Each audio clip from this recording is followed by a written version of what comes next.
నాకు ఎప్పుడు కూడా యేసు ప్రభు మాటలు గురించి ధ్యానించడం నాకు చాలా ఇష్టం. ఆయన మాటలు, యేసు ప్రభు మాటలు అవి జుంటి తేనెల ధారల కంటే కూడా మధురంగా ఉంటాయి. తర్వాత బంగారపు మాటలు, అవి జీవము కలిగిన మాటలు.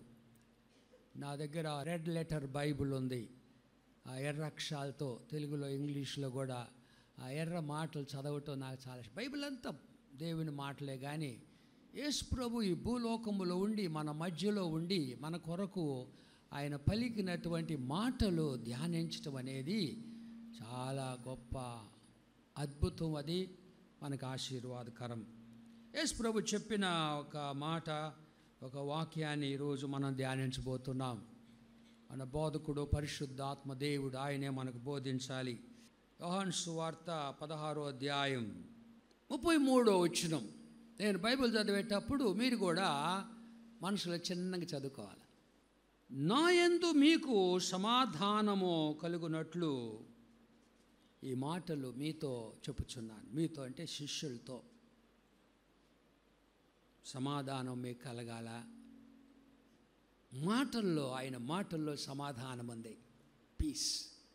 ఈరోజు మనతో కూడా చెప్తున్నాడు ఆయన, లోకములో మీకు శ్రమ కలుగును, లోకంలో మీకు శ్రమ కలుగును. ఆయన బిడ్డలతో అంటున్నాడు, అయినను ధైర్యము తెచ్చుకొనుడి, నేను లోకమును జయించి ఉన్నాను. లోకములో మీకు శ్రమ కలుగును. నా బిడ్డలారా, నా సంఘమా, నా సేవకులారా, నా శిష్యులారా, లోకంలో శ్రమ కలుగుద్ది మీకు. అయినా ధైర్యం తెచ్చుకోండి, నేను లోకమును జయించి ఉన్నాను. ప్రార్థన చేసుకుందాం, అందరం ప్రార్థన చేసుకుందాం. దేవుడు మన మధ్యలో ఉన్నారు, త్రియేక దేవుడు మాట్లాడతాడు. మన దేవుడు మాట్లాడతాడు, ప్రతి ఒక్కరితో మాట్లాడతాడు. ఆయన ప్రేమగల మా పరలోకపు తండ్రి, ఈ ప్రభు దినములో మేము నీ పాద సన్నిధిలో ఉన్నాము తండ్రి. మీరు మాతో ఉన్నారు, నీ పరిశుద్ధ దూతలు ఇక్కడ ఉన్నారు తండ్రి. నువ్వు మమ్మల్ని చూస్తున్నావు. నీ బిడ్డలని బలపరచటానికి నీ కను దృష్టి సంచారం చేస్తుంది. నీ బిడ్డలను బలపరచాలని, స్థిరపరచాలని, ఆదరించాలని ఇష్టపడుతున్నందుకై స్తోత్రాలు తండ్రి. నీ మాటలు మాకు ఆదరణ ఇచ్చును అని మాకు తెలుసు. పౌలు భక్తుడు అన్నాడు, ఈ మాటల చేత ఒకరినొకడు ఆదరించుకోండి. ఈ మాటలు పౌలు మాటలు కాదు, యేసు మాటలు. ఈ మాటలు చేత ఆదరణ మాకుంది. స్తోత్రాలు తండ్రి. ఉదయకాలమున ఒక్కొక్క బిడ్డను మీరు దర్శించండి. మా కష్టాలు మీకు తెలుసు తండ్రి, మా బాధలు తెలుసు, మా సమస్యలు తెలుసు, మా బలహీనతలు కూడా మీకు తెలుసు, మా లోపాలు మీకు తెలుసు తండ్రి. నీ కను దృష్టికి మరుగైంది ఏదీ లేదు ప్రభువా. నువ్వు చూస్తున్నావు, మా ఆంతర్యాన్ని చూస్తున్నావు ప్రభు. మన ఆంతర్యమును ఎరిగినవాడు. సమస్యలు మాకు తెలుసు, మాకు ఎన్నో సమస్యలు ఉన్నవి, కానీ ప్రతి సమస్యకు మీ దగ్గర సమాధానం ఉన్నది.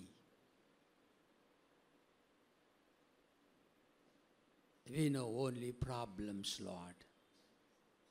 We know only problems, but you know solution for every problem. ప్రతి సమస్యకు మీ దగ్గర పరిష్కారం ఉన్నది. నీకు అసాధ్యమైంది ఏది లేదు కదా. యెహోవాకు అసాధ్యమైనది ఏదైనా ఉన్నదా? లేదు, లేదు. అవి ఎంత గడ్డు సమస్యలైనా కూడా మీరు పరిష్కరించగలరు ప్రభువా. మీకు స్తోత్రములు.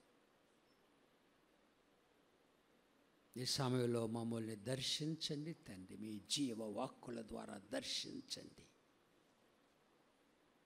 మీ పక్షముగా నిలిచిన ఈ బలహీనమైన బంక మట్టి పాత్రనైన నన్ను ఈ కుమారుని కల్వరి శిలువ రక్తధారలలో శుద్ధీకరించి నీ సేవకునికి వాక్శక్తిని, ఆత్మ స్వాతంత్రము దయచేసి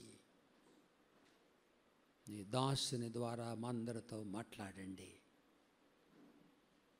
ఈ మాటలను మేము గ్రహించి అర్థము చేసుకొని మా జీవితాలకి అన్వయించుకొని నీ వాక్యమును జీవించి ఇతరులకు మేము దీవెనకరముగా జీవించు భాగ్యము దయచేయమని యేసుక్రీస్తు జీవము గల పరిశుద్ధ నామమున ఈ ప్రార్థన మిక్కిలి వినయముగా సమర్పించుకొనుచున్నాము తండ్రి.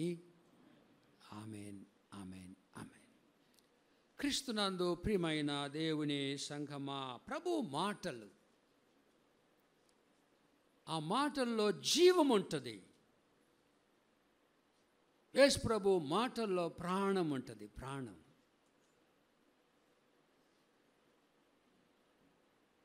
శారీరకముగా ఒక బాలిక చనిపోయింది, 12 సంవత్సరముల బాలిక. యేసు ప్రభు బాలికతో మాట్లాడాడు. ఎవరు మాట్లాడతారు శవాలతో? పిచ్చివాళ్ళు అంటారు కదా, శవంతో మాట్లాడితే. ప్రభు ఆ పాప దగ్గరికి పోయి 12 సంవత్సరాల బాలిక దగ్గరికి వెళ్ళి అరమీ భాషలో తలితా కుమి అన్నాడు. అరమీ భాష, అరామిక్, యేసు ప్రభు మాట్లాడిన భాష. ఆ పాప బతికింది. యేసు మాటలో జీవం. చిన్నదానా లే, శవము బతికింది. యవనస్తుడు సమాధికి కొనిపోబడుతున్నాడు, విధవరాలి కుమారుడు. యేసు ప్రభు పాడి దగ్గరికి వెళ్ళి బుట్టి నప్పుడు ఆగిపోయింది. ఆ పాడె మోసేవాళ్ళు ఆగిపోయారు. యేసు ప్రభు మాట చాలా ఆశ్చర్యంగా ఉంటుంది. చిన్నవాడాలే, చిన్నవాడాలే అంటే అవనస్తుడు బతికాడు. మాట, యేసు మాట. 4 దినములు సమాధిలో ఉన్నాడు లాజరు, బెతనే గ్రామంలో. యేసు ప్రభు సమాధి వద్దకు వెళ్ళి, లాజరు బయటికి రా, బిగ్గరగా, లాజరు బయటికి రా. బతికాడు లాజరు. 4వ రోజు శరీరము కుళ్ళిపోద్దంట. 3 రోజులు కొంచెం సుమారుగా ఉంటుంది. 4వ రోజు స్టార్ట్స్ స్టింకింగ్, డికంపోజ్ అయిపోద్ది అన్నమాట. బాడీ పురుగులు పడుతుంది. 4వ రోజు ఆ స్థితిలో దేవుడు బ్రతికించాడు. అలాగే ఆధ్యాత్మికంగా చనిపోయిన వాళ్ళు కూడా ఉన్నారు. పౌలు భక్తుడున్నారు, మన అపరాధముల చేతను పాపముల చేతను మనము చచ్చిన వారమై ఉండగా యేసు ప్రభు మనల్ని బ్రతికించినాడు. ఆధ్యాత్మిక మరణం. చాలామంది బతుకుతున్నారు కానీ ఆధ్యాత్మిక చచ్చిపోయారు. దేవునికి వాళ్ళకి ఏ సంబంధం లేదు. ఉదాహరణకి ఇస్కరియోతు యూదా యేసు ప్రభుతో 3.5 సంవత్సరాలు ఆయనతో ఉన్నాడు, మాటలు విన్నాడు, కానీ ఆయనతో తిరిగాడు, ఆయన బోధలు విన్నాడు, అద్భుతాలు చూశాడు, కానీ వాడు చచ్చిపోయి ఉన్నాడు. He was a dead body. జీవిస్తున్నాడు కానీ ఆధ్యాత్మికంగా చచ్చిపోయాడు. సార్దిసు సంఘముతో అంటాడు ప్రభు, నీవు జీవించుచున్నావు అన్న పేరు మాత్రం ఉన్నది కానీ నీవు మృతుడవే. పాస్టర్తో అంటున్నాడు, పాస్టర్తో.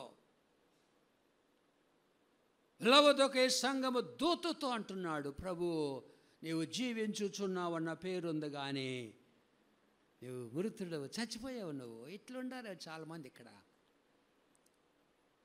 చర్చికి వస్తున్నావు కానీ ప్రాణం లేకుండా ఉన్నావేమో. కానీ ప్రభు ఇప్పుడు జీవం ఇస్తాడు. యేసు ప్రభు అంటాడు, నా మాట విని నన్ను పంపిన వాని యందు విశ్వాసముంచువాడు నిత్య జీవము కలిగిన వాడు. వాడు తీర్పులోకి రాక మరణములో నుండి జీవములోనికి దాటి ఉన్నాడని మీతో నిశ్చయముగా చెప్పుచున్నాను. మాట వినాల. దేవుని మాట వినుట అనగా లోబడుట, ఊరక వినడము కాదు. మాట విని లోబడాలా. దేవుడు మాట చెప్పినప్పుడు, ఒక ఆజ్ఞ ఇచ్చినప్పుడు నా మాట వినండి జాగ్రత్తగా. దేవుడు ఒక ఆజ్ఞ ఇచ్చినప్పుడు, అది చేయమని చెప్పినప్పుడు, అది చేయుటకు శక్తిని కూడా ఇస్తాడు ఆయన. God's commandments are God's enablements. He will give us ability to fulfill that word or command. ఆజ్ఞ ఇచ్చినప్పుడు మనం నెరవేర్చలేని ఆజ్ఞ ఆయన ఎవడు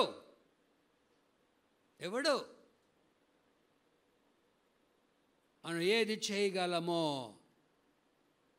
దానిని ఆయన మనకి ఆజ్ఞాపిస్తాడు.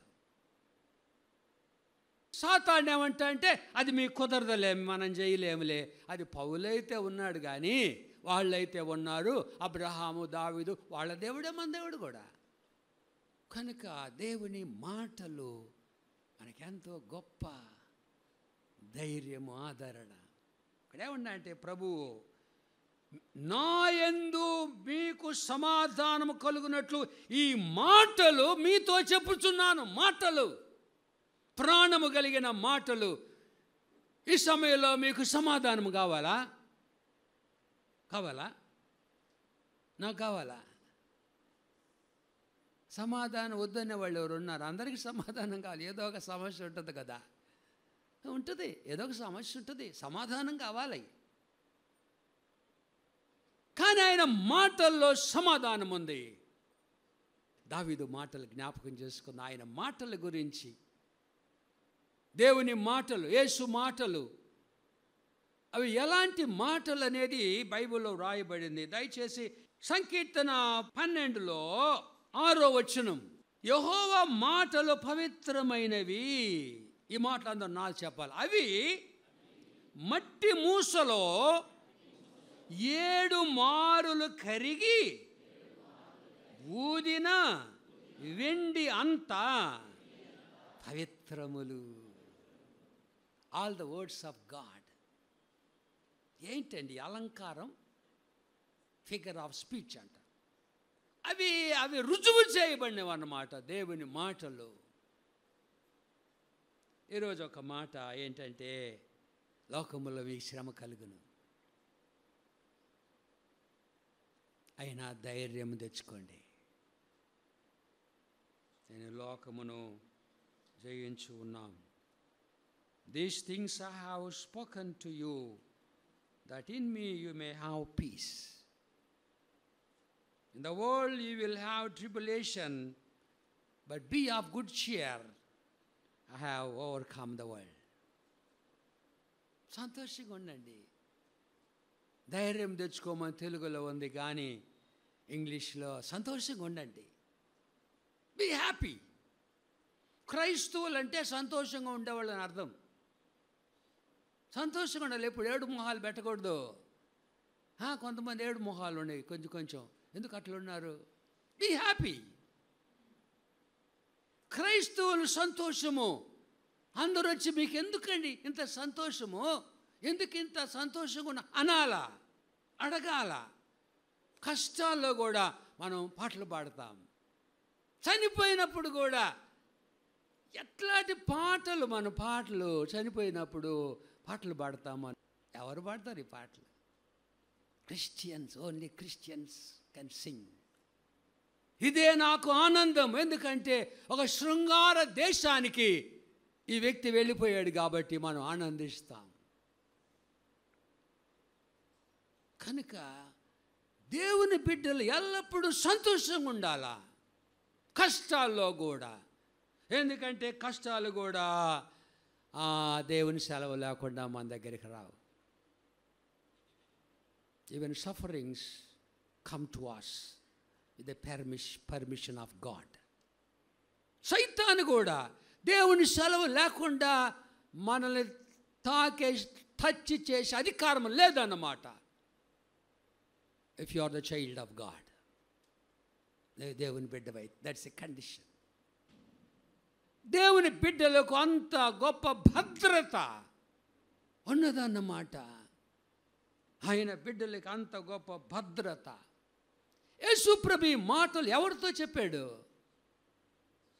లోకములో మీకు శ్రమ కలుగును. ఎవరితో చెప్పాడు? శిష్యులతో.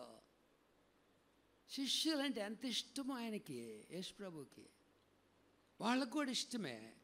అన్నీ వదిలిపెట్టి వచ్చారు వాళ్ళు, సమస్తం విడిచిపెట్టి వచ్చారు వాళ్ళు. ప్రభుకి చాలా దగ్గరగా ఎంతోమందిని పిలిచాడు ఆయన. ప్రయాసపడి భారం మోసుకొనుచున్న సమస్త జనులారా నా దగ్గరికి రండి. He called all people. కానీ నిలబడింది 11 మంది. వాళ్ళకి అర్థం కాలా, ఆయన ప్రేమ అర్థం కాల. 12 మంది వాళ్ళు, ఒకడు వెళ్ళిపోయాడు. 11 మంది దగ్గరగా యేసయ్యతో 3.5 సంవత్సరాలు ఆయనతో కష్టాలు బాధలు అనుభవించినారు, శ్రమలు. వాళ్ళ గురించి ఏమంటాడంటే యోహాను సువార్త 13వ అధ్యాయం, యేసు ప్రభు తానంటే యేసు ప్రభు ఈ లోకము నుండి తండ్రి యొద్దకు వెళ్ళవలసిన గడియ వచ్చినని యేసు పస్కా పండుగకు ముందే ఎరిగిన వాడై, అన్ని తెలుసు యేసు ప్రభుకి ఏం జరగబోతుందో. లోకములో ఉన్న తన వారిని ప్రేమించి వారిని అంతము వరకు ప్రేమించిన తన వారు అనగా శిష్యుల గురించి మాట్లాడుతున్నాడు యేసు ప్రభు. తన వారికి, తన బిడ్డలకు, తన సంఘానికి ఏమన్నా అంటే లోకములో మీకు శ్రమ కలుగుద్ది. తన వాళ్ళతో నువ్వు దేవుని బిడ్డవైనట్లయితే, నువ్వు ప్రభువు నందు విశ్వాసము కలిగి ఉన్నట్లయితే నీకు శ్రమలు వస్తాయి. ప్రభు అన్నాడు, శ్రమలు తీసేయమంటాం, తీసేయమనకూడదు. ఆయన పంపితే ఒప్పుకోవాలంతే, యాక్సెప్ట్ చేయాలి. ఈ కష్టాలు తీసేస్తావని తప్పుడు బోధలు వస్తున్నాయి. కష్టాలు వస్తాయి, కష్టాలు రావాలా. లోకములో మీకు శ్రమ కలుగును. శ్రమలలో ధైర్యం తెచ్చుకోవాలి. అది కృంగిపోకూడదు, కృంగిపోకూడదు, నిలబడాలన్నమాట ధైర్యముగా. కృంగిపోకూడదు. ప్రేమగల తండ్రి, మా మాటలకి ప్రాణము లేదు తండ్రి. నీ మాటలు నిత్య జీవపు మాటలు ప్రభువా. నువ్వు మాట్లాడుతున్నావు తండ్రి. ఈ లోకములో ఉన్నప్పుడు కూడా ప్రభువా నన్ను వాడుకునే వాళ్ళు ఎవరు లేరు తండ్రి. నన్ను దీవించు దీవించు దీవించు దీవించు. ఎంతకాలం దీవించావు? అది ఎప్పుడో. అయ్యా నన్ను దీవెనకరముగా వాడుకోమని ప్రార్థించేవాళ్ళు బహు కొద్దిమంది. ఉదయకాలమున తండ్రి హృదయపూర్వకముగా వారి చేతులెత్తిన ప్రతి బిడ్డను మీరు ఆత్మతో అభిషేకించండి తండ్రి. నీ ఆత్మతో అభిషేకించండి. మేము బలహీనము తండ్రి, మమ్మల్ని నువ్వు వాడుకుంటావు తండ్రి. పౌలును వాడుకున్న దేవుడవు, చేపలు బట్టి జాలరులను వాడుకున్న దేవుడు, బలహీనలను వాడుకుంటావు. వెర్రి వారిని, తృణీకరించబడిన వారిని, విసర్జించబడిన వారిని వాడుకుంటావు. అది నీ యొక్క గొప్పతనం. ప్రభువా మమ్మల్ని వాడుకో తండ్రి. ఈ మంద వెలుపల చాలామంది ఉన్నారు, చీకటిలో ఉన్నారు, ఆధ్యాత్మికంగా చచ్చిపోయి ఉన్నారు తండ్రి. నిరీక్షణ లేకుండా ఉన్నారు, నశించిపోయారు తండ్రి. నువ్వు నశించిన వాడిని వెతికి రక్షించటానికి వచ్చావు. ఇప్పుడు ఎవరు వెతుకుతారు? మేమే వెతకాలి కదా అయ్యా. అందుకే నీ ప్రేరేపణతో మేము ఏర్పాటు చేసిన నీ సంఘం ఒంగోలు మిషనరీ బ్యాప్టిస్ట్ చర్చ్ పరిచర్య దీవించండి. మేము సమర్పణతో మమ్మల్ని మేము తగ్గించుకొని తండ్రి అనేకులు నీ రాజ్యములోకి నడిపించటానికి ఈ చిన్ని సంఘాన్ని మీరు వాడుకోమని యేసుక్రీస్తు పరిశుద్ధ నామమున ఈ ప్రార్థన మిక్కిలి వినయముగా సమర్పించుకొనుచున్నాము తండ్రి. ఆమేన్, ఆమేన్. యెహోవా ఉత్తముడు అని రుచి చూచి తెలుసుకొనుడి. ప్రియ శ్రోతలకు యేసుక్రీస్తు నామమున శుభములు. దేవుని మహాకృప వలన బంగారు గంటలు అను ఈ కీర్తనల క్యాసెట్ మీకు అందించుటకు ఎంతో సంతోషించుచున్నాను. ఈ కీర్తనల సారాంశము సందేశము యేసుక్రీస్తే. ఆయనను నేను రుచి చూచి తెలుసుకొంటిని. ఆయన స్నేహములో నేను పొందిన ఆధ్యాత్మిక అనుభవములు, పొందిన ప్రత్యక్షతలే ఈ కీర్తనలు. బంగారు గంటలు అను ఈ కీర్తనల క్యాసెట్ మీకు సవినయముగా అందించుచున్న మీ శ్రేయోభిలాషి యేసుదేవుని దీనదాసుడు పాస్టర్ జాన్ ఆగస్టీన్.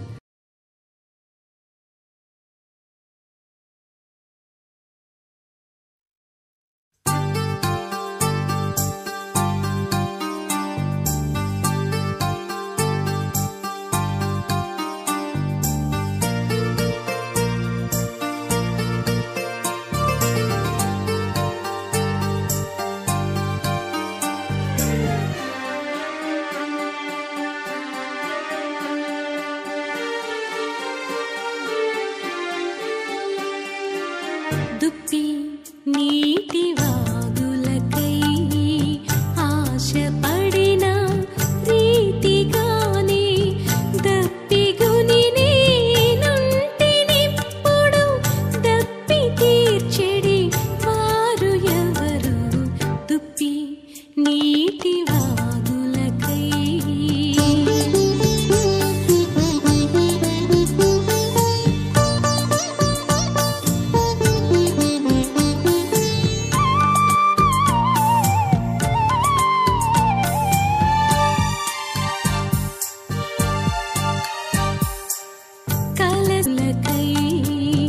ఆశపడిన రీతిగానే దప్పిగొని నేనుంటినిప్పుడు దప్పి తీర్చెడి వారు ఎవరు?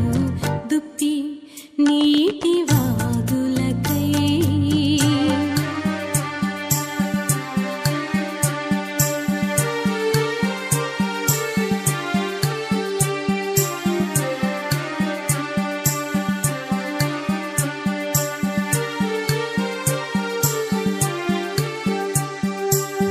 వెదకి వెదకి వేసారితి తుదకు చేరితి బావి చింతకు. వెదకి వెదకి వేసారితి తుదకు చేరితి బావి చింతకు. వెదకి నన్ను రక్షించు నాథుని, వెదకి నన్ను రక్షించు నాథుని పాద సన్నిధి సేద తీర్చెను. దుప్పి నీటి వాగులకై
పడిన రీతిగానే దప్పిగొని నేనుంటినిప్పుడు దప్పి తీర్చెడి వారు ఎవరు దుప్పి నీతివాడు